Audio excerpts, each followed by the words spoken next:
What's up, family, and welcome back to another week on Guns and Butter with your favorite cousin, Kinda G. Man, I've missed y'all. I hope you had a good week. I most certainly have. I'm not even gonna lie to y'all. I've been procrastinating my ass off, especially when it comes to recording this episode, because here it is Thursday afternoon and I'm just now settling in to start recording. But don't worry, I got everything you need in this week's case, okay? So this case is so juicy, and it hits home for me because it takes place in my hometown of Denver, Colorado. Y'all, this one broke my heart. Out of all the cases that I've done thus far, this is the one that really had me in here crying. But my sister actually put me onto this case. Shout out to you, girl. Love you. And this case was on a show called Text Me When You Get Home. Get this, on Tubi, y'all. And I actually got really invested in these text me when you get home cases. I've been trying to change everything that I do. I've been trying to be more cautious of my surroundings, who's watching me, is somebody following me. Oh, but trust, we take all proper precautions to make sure that we're safe around here. And being that I move around by myself for the most part, I gotta keep that fire on me. And if I ain't got it on me, I make sure I have some type of protection just in case one of y'all crazy motherfuckers ever try me. But with that being said, let's jump right into this week's case. Cousins, y'all gotta hear this one. About guns and butter, baby.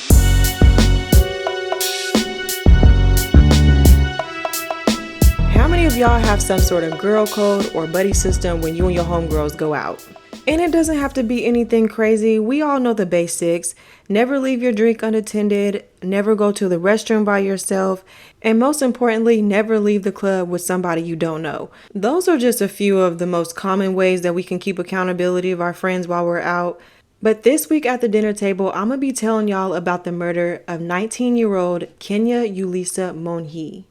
Kenia was born January 26, 1992 in Honduras. Her mom, Maria, was only 15 years old when she gave birth to her, and I didn't read anything about her ever knowing her birth father.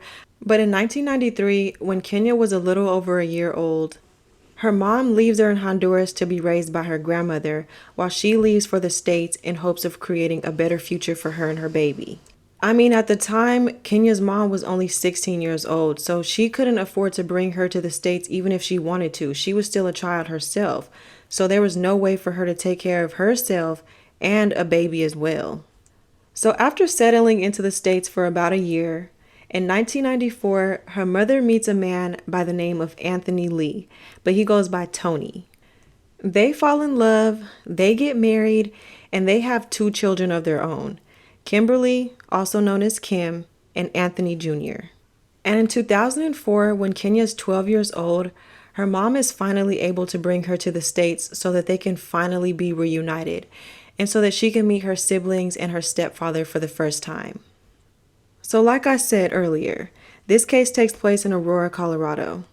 So, Kenia moves to Aurora, but of course she's fresh out of Honduras. She doesn't know any English. But luckily, she catches on really quickly to the English language, and she starts making friends really quickly, and her social life starts popping. And she's starting to really get used to this new family structure that she has. And even though Kim and Anthony were her half-siblings, and Tony was her stepdad, they didn't do step nothing in their household. Everybody was blood, and Tony treated her as if she was his own. And to Maria's surprise, Kim and Kenia's sister bond formed really naturally. Not only that, but Kenia and Tony also started to form this unbreakable bond. So she ends up doing really well in school. She actually graduated from Cherry Creek High School, if you know, you know. And by this time, she had blossomed into a breathtaking young woman. Her smile was alluring, and she had that perfect golden Honduran sun-kissed complexion with long brown hair. She was just gorgeous. And by the time she graduated from high school, she wanted to take her bubbly personality and maybe get into directing or producing. So she went ahead and started attending a local community college in Denver where she was studying broadcasting. Now, of course, at this time, she's only 19 years old. She's still young, naive, and trusting. So she ends up moving out of her parents' house and in with her new boyfriend, Louis Easton. But this wasn't the healthiest of relationships. Like I said, she was still young, she was still trying to experience life, and trying to balance this new relationship.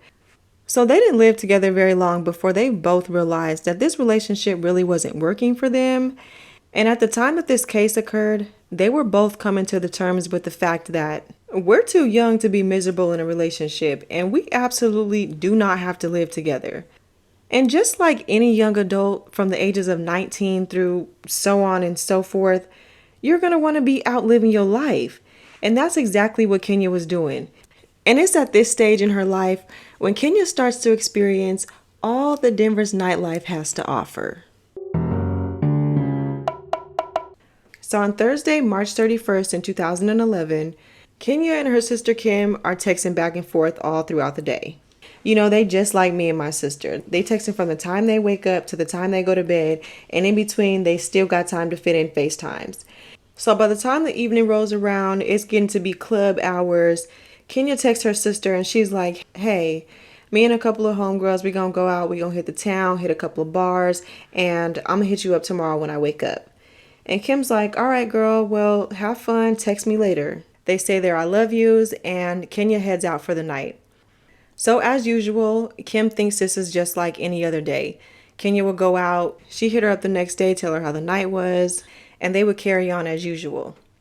So on this night, Kenya meets up with a couple of homegirls that she's known since high school. They all meet up at a local hookah bar, and then they hop into one car and head to downtown Denver, also known as Lodo. So Lodo is lower downtown Denver. It's pretty much just like a bar district. Whole bunch of bars, whole bunch of restaurants and things to do in a specific area. Now, cousins, let's not forget, Kenya is only 19 years old. So of course her and her homegirls are having to use fake IDs in order to experience this Denver nightlife. But to her family's knowledge, Kenya was a pretty responsible drinker and she knew her limits. So on this Thursday night, Kenya and her homegirls are out enjoying themselves, bar hopping, drinking, and they end up at the 24K lounge. So in regard to this portion of the case on how Kenya ended up outside of the club, I got two different accounts. So in the Text Me When You Get Home episode, it shows Kenya at around 11 o'clock telling her friends that she's going to go to the restroom, and then she never comes back to the table. But when I was doing my reading and my research and stuff like that, I read that Kenya was on the dance floor dancing with this guy, and she ended up getting kicked out with him for being too drunk. But either way, she ends up outside the 24K lounge, and inside she leaves her purse, her wallet, her keys, and most importantly, her phone sitting at the table with her friends. So fast forward to the next morning, going into the next afternoon on Friday, April 1st. Kenya's boyfriend Lewis reaches out to her sister Kim, asking if she's seen or heard from her. And she's like, no, why, what's up? And he's like, she didn't come home last night and her friends haven't heard from her either. And Kim's like, come on now, it's April Fool's, stop playing with me. And he's like, no, I'm being for real. I seriously haven't heard from her and she didn't come home. So Kim rushes him off the phone and she calls her dad to see if he or her mom have heard from Kenya. So to her surprise, nobody has heard from Kenya, and at this time, it's about 1 o'clock in the afternoon, and this is starting to raise red flags for everybody, because like I just said, these are siblings that text from sunup to sundown. As soon as you wake up, I'm calling you, I'm texting you. So the fact that it's 1 o'clock in the afternoon and I haven't heard from you, this is raising a red flag for us. So the family was playing no games when it came to Kenya. They hurried up and filed a missing person report as soon as they found out that nobody had heard from her. But the crazy thing is, suck-ass Denver police was like, she's 19 years old, she's considered an adult, and you need to wait 72 hours in order to file a missing person report. So if she still hasn't come home by Monday, then hit us up, and then we'll go from there. But her family was not okay with that. They were like, no. There's no way we're going to wait until Monday. By then, it's going to be too late. We're going to be way behind the curve. We need to know where she is right now. So at this time, Tony rushes home from work, and him and Kim instantly jump into action, reaching out to her friends that she was with the night before. When they finally get a hold of Kenya's friends, they tell the family they don't know what happened to Kenya. She just got up from the table. She said she had to go to the bathroom, but she left her purse and her phone and all of her belongings. And her family's like, what? Y'all don't have some sort of buddy system? How did y'all go all night without knowing where she was? Just bring me her phone and her wallet. Maybe there's something in her phone that can tell us what happened to her. So when they finally get into her phone, they see that her friends and everybody's calling and texting her. And then they come across a text message that reads, "Hey, this is Travis, the guy that gave you a ride last night. White creepy van, smiley face. Did you get home okay?" So immediately they start blowing this phone up nonstop for the next 24 hours. And her family or friends are moving swiftly. They start making missing persons flyers, making Facebook posts, letting everybody know that she was last seen at the 24K lounge on March 31st. So after just one day, on April 2nd around 8 p.m., Tony finally gets a call back from this mysterious number. Turns out the number belongs to a guy named Travis Forbes. And when Tony answers the phone, Travis introduces himself and he comes off as a really nice and trustworthy guy. So Tony's like, "I appreciate you returning my call. It seems like you were the last person to speak with Kenya." And he seems a little thrown off. He's like, "Huh? Oh, yeah, I remember her. I gave her a ride a couple nights ago when I was dropping one of my buddies off at the Loft Apartments. I seen her standing outside talking to a homeless man, so I asked her if she needed help with anything, and she told me she was trying to get back to her friends, so I offered her a ride home." He's like, "All I know is she got kicked out of the club for dancing with some guy, and I offered to let her use my phone so that she can call her friends, but nobody answered." He then explains that after talking to her, he found out that she lived not far from where he worked at a bakery shop, so he says dropping her off at her boyfriend's house wasn't a problem for him. He says that when they started driving home, Kenya asked for a cigarette, and he doesn't smoke, so he offered to take her to a gas station. But when they pulled up to the gas station, she sees a guy named Dan standing there with a cigarette. So she hopped out of his van and started smoking with him. He then says she was speaking Spanish and she seemed pretty comfortable, so I pulled off, leaving her at the gas station with this Dan guy.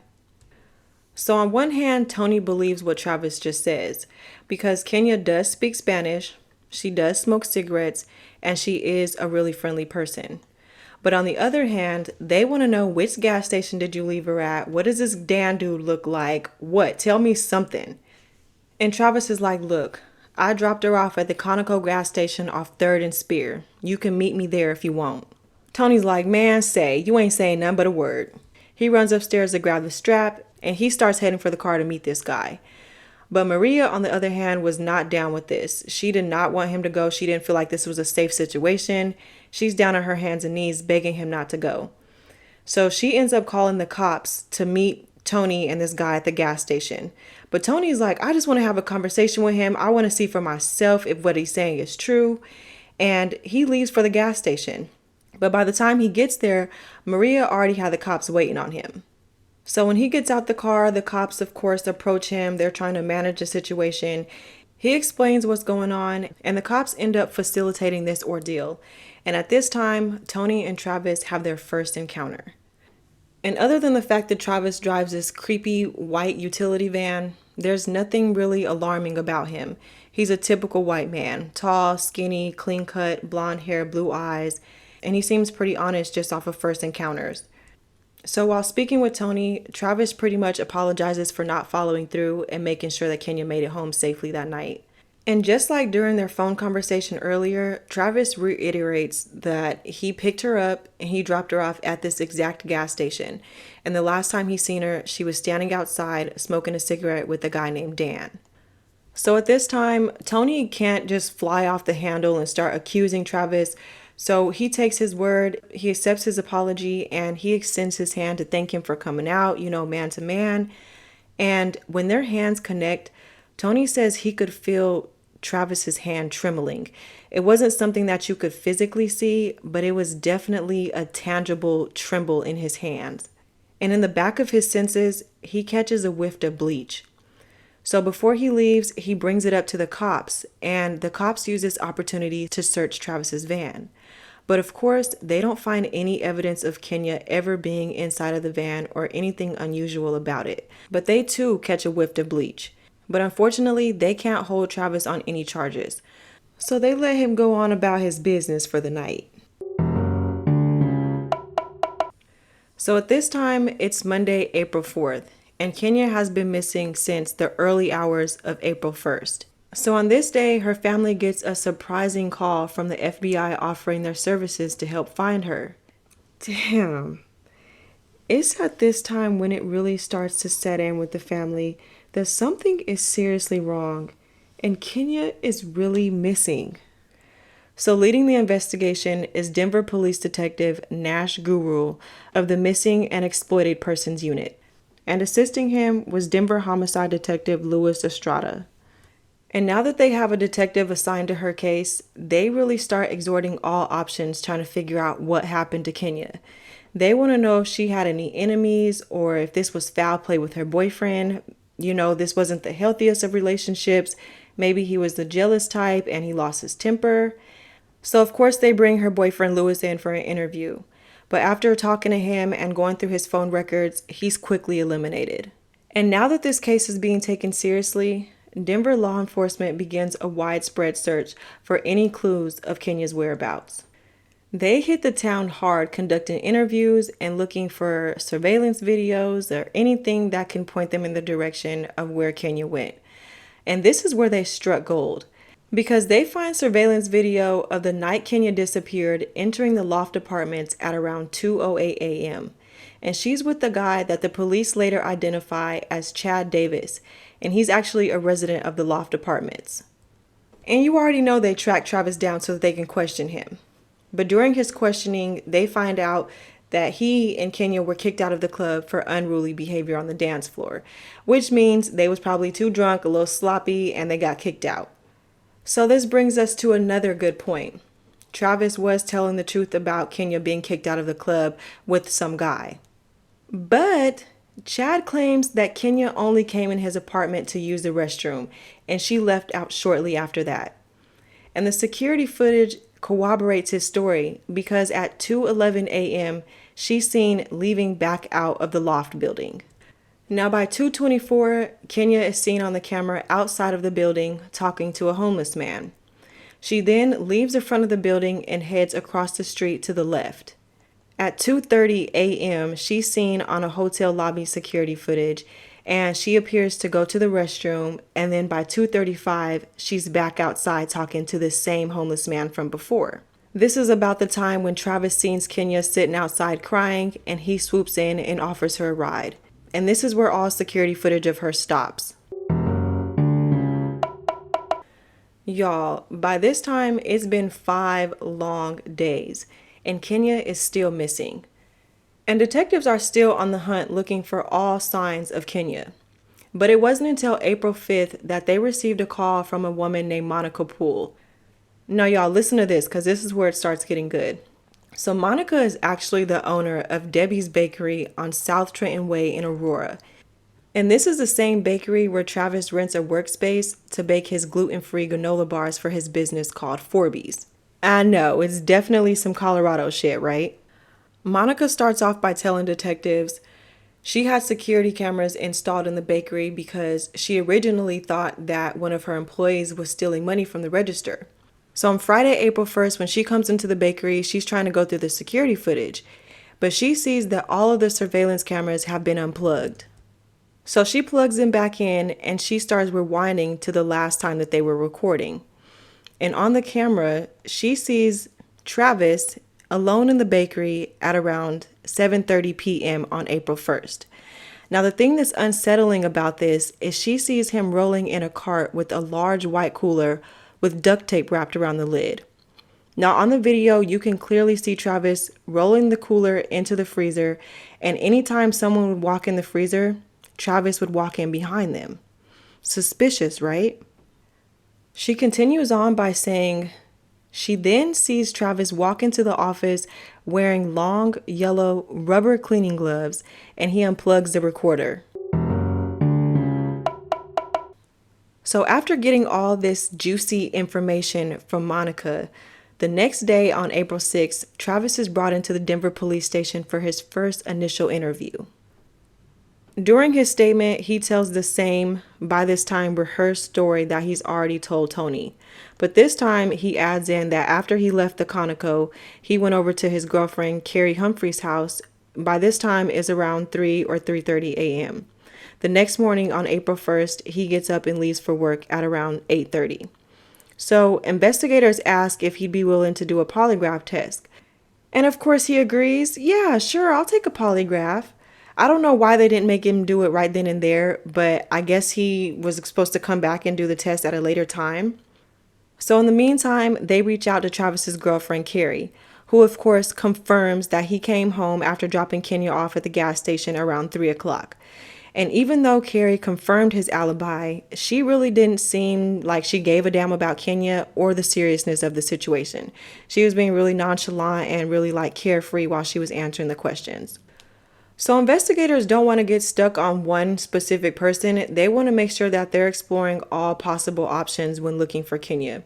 So by this time, they're broadcasting her name all over the media. Her family and the community are out passing out flyers. They have Facebook posts going, and still nobody is coming forward with any information on her whereabouts.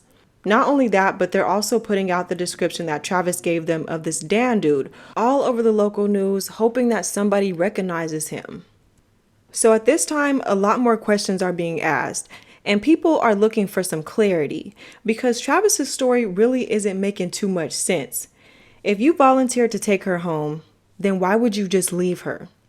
And despite what he's told detectives about leaving his girlfriend's house to go to work on April 1st, Monica says that he wasn't actually scheduled to come into the bakery that day. So at this point in the case, Detective Nash has had 6 men who were potential suspects in Kenya's disappearance. Her boyfriend Lewis, Travis, Chad from the Loft Apartments, the homeless man she was talking to outside of the building, and another man by the name of Travis, who was the bouncer of the club. And all of them but one has had a dead end.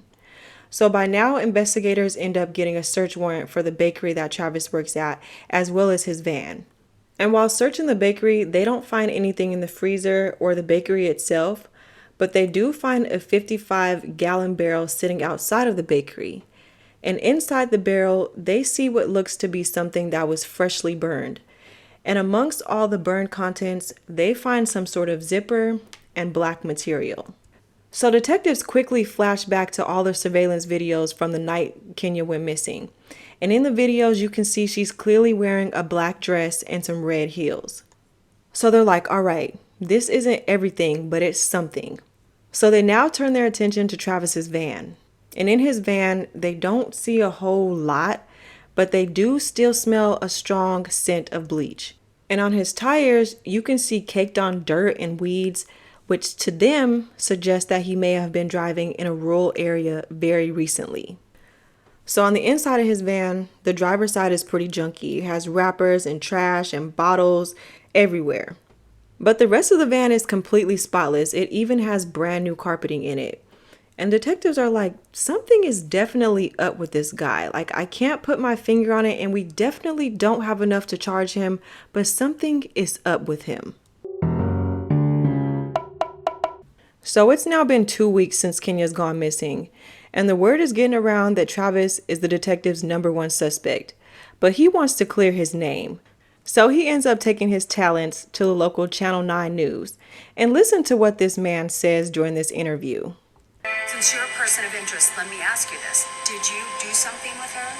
It's been 2 weeks. Nobody's heard from her. There's been no trace of her. It's surreal. I don't even know what to think of it. What's her name? Kenya. Kenya, yeah. Did you kidnap her? No. Did you sexually assault her? I did not. Did you murder her? I did not. No.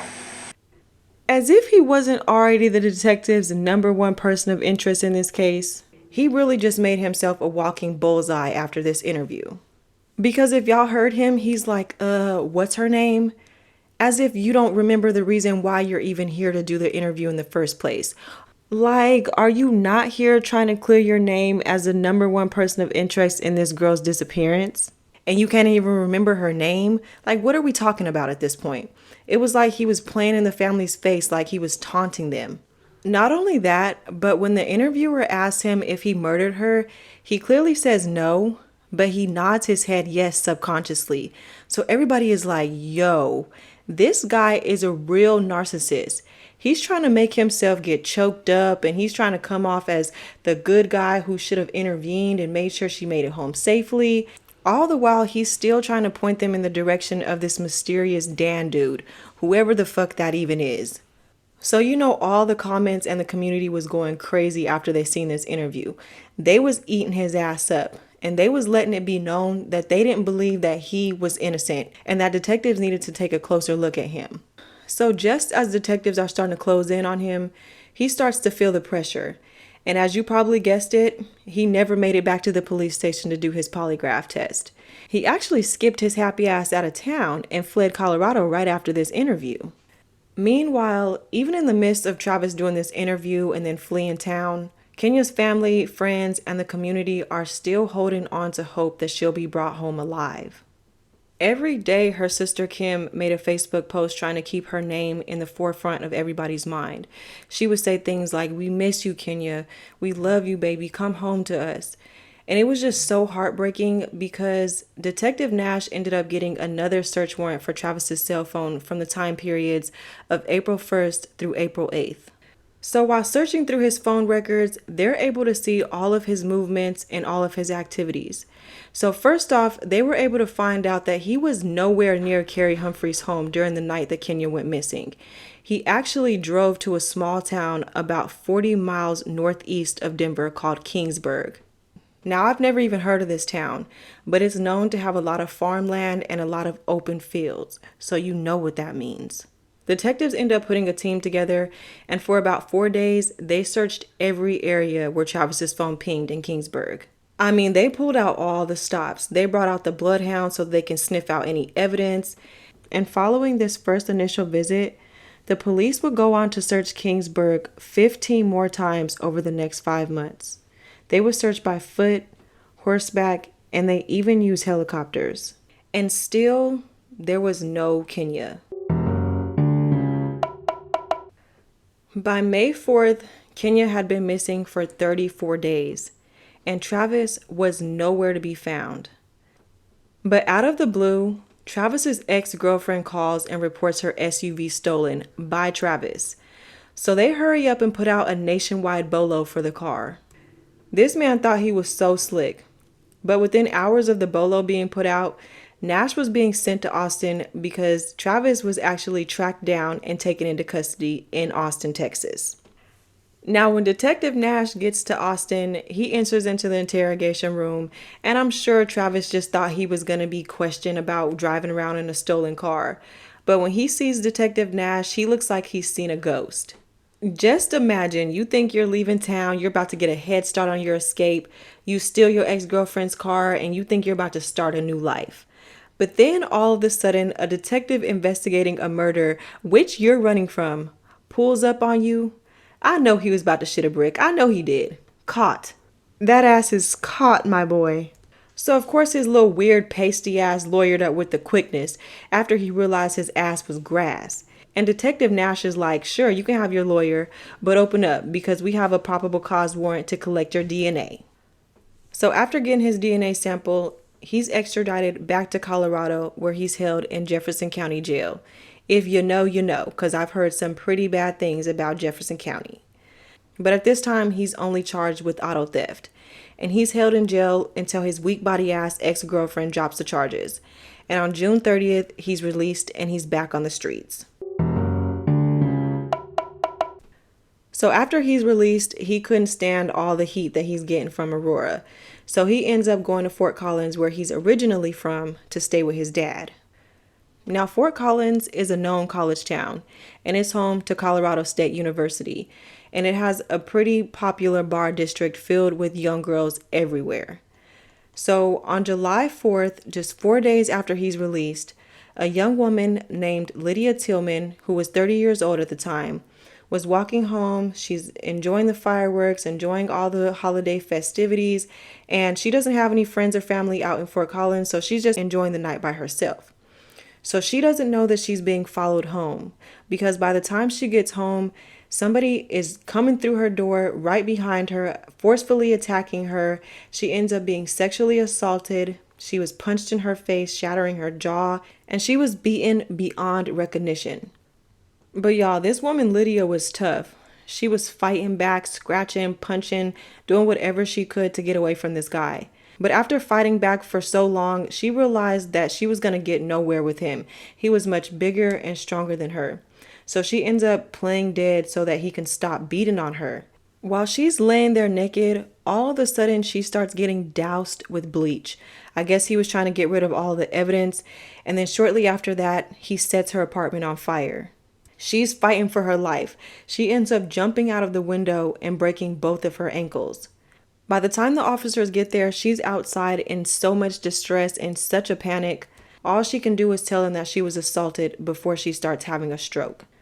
So 3 days later, on July 7th, a Fort Collins detective named Jacqueline Shackley, who's working lead on Lydia's investigation, reaches out to Detective Nash in Denver, informing him that the attack that they're hearing about all over the news, she has a very strong feeling that Travis is behind it. She lets him know that they were able to successfully get a DNA sample from Lydia's rape kit as well as from under her nails. And Detective Nash is like, okay, this is perfect. We also got a DNA sample from him, so let's go ahead and compare them and let's get the ball rolling on bringing this dude down. So while they're waiting for the DNA comparisons to come in, the Fort Collins police ends up putting a strong tail on Travis's every move. This dude is so bold, loud, and wrong. While they're tailing him around Fort Collins, they see him following around a young woman one night. They see him talking to this girl for about 30 minutes before she decides to start walking home. And he starts walking beside her, and it looks like he's trying to veer her off the trail that she's going on. So the cops end up intervening, and he gives them a fake name, Travis Kennedy. And of course, he didn't have any identification on him. He didn't have a phone number, and he couldn't remember his address. Luckily, they're able to get the girl away from him, but he's able to continue on his prowl for the night. But 20 minutes later, they're still following him, and he's back at it again. He ends up following another girl, but this time he's wearing a different shirt, and he threw on a little baseball cap for kicks and giggles. So at this time, the police just go ahead and arrest him for false information, and they put him in jail for the night. So the next day at around 10:45 p.m. on July 11th, this dude Travis is literally minutes away from posting bond and being released back to the streets when detectives finally get his DNA results back. And I'm pretty sure you can already guess where I'm going with this. The results were a dead match. So around midnight on July 12th, Travis is rebooked in the Fort Collins jail on suspicion of attempted murder, sexual assault, and arson. Alright, so by this time, Kenia's family is hearing all over the news about this attack up in Fort Collins. But they had no idea that Travis had anything to do with it. It wasn't until the district attorney, Carrie Lombardi, called them and informed them that he was just arrested for this attack on this woman. And at this time, they were still holding on to hope that Kenia would be found alive. So after hearing about what he just did to this woman, the only thing they can think is, damn, what did he do to Kenia? So he was arrested in July, and it wasn't until August 26th when Detective Nash went down to Fort Collins to interview Travis in jail. So I think we were all expecting this encounter to go a little bit different than the way that it actually went down. It actually went a lot smoother than we were expecting, and Travis finally agreed to cooperate with detectives on Kenia's disappearance. He says, quote, "I'll tell you everything, but I want a deal." So the deal was, he didn't want to go to prison being labeled a sex offender, and the prosecutors couldn't pursue the death penalty against him. He says, quote, "Because if I go to prison as a sex offender, I'm fucked." So during his confession, he finally gives his account of what happened the night Kenia went missing. All right, y'all ready for this bullshit?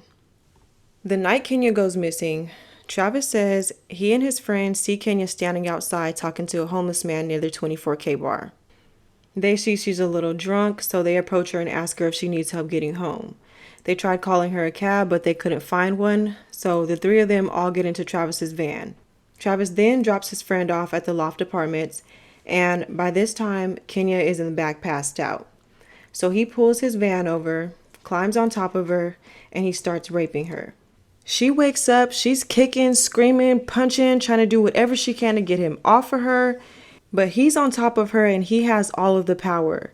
So of course he's stronger than her. He starts strangling her and she ultimately dies by strangulation. He says when he realizes that she's dead, he panicked and he then placed her body in a cooler that he already had in his van. He goes on to describe how rigor mortis had started to set in at this time and how hard it was to get her arm to stay down, and that's why he had to duct tape the lid shut.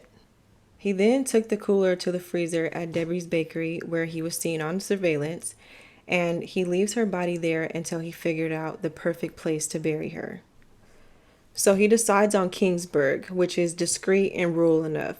He drives her up there. He says he digs a shallow grave under a grove of cottonwood trees near Interstate 76. He says he wanted to find the most peaceful place to bury her. After he buries her, he then drives back to the bakery, cleans everything off with bleach, burns everything Kenya was wearing and that she touched in that 55-gallon barrel that they found outside the bakery. And there you have it. That's how he was able to get away with it for so long.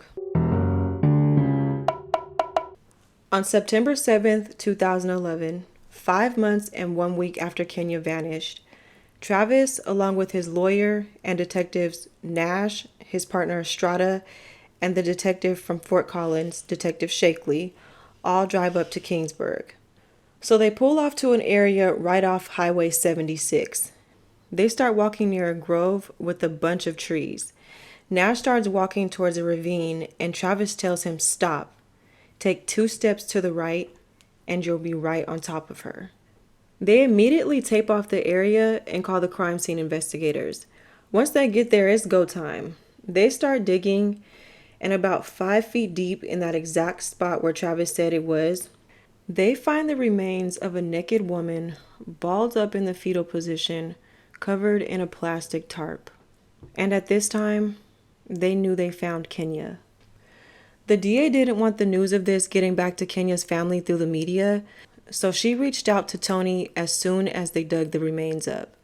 And after receiving this heartbreaking news himself, Tony knew that the hardest part wasn't over, because back at home, Kenya's mom, her little brother, and her sister Kim were all still holding out hope that she was going to be found alive. And he knew that the hardest part of it all was having to say the words, "She's dead." So because Travis's white ass decided to take a plea, of course there was no trial, and I'm not able to do my usual. So I'm going to use this opportunity to give y'all a little bit more context on how sick Travis Forbes really was.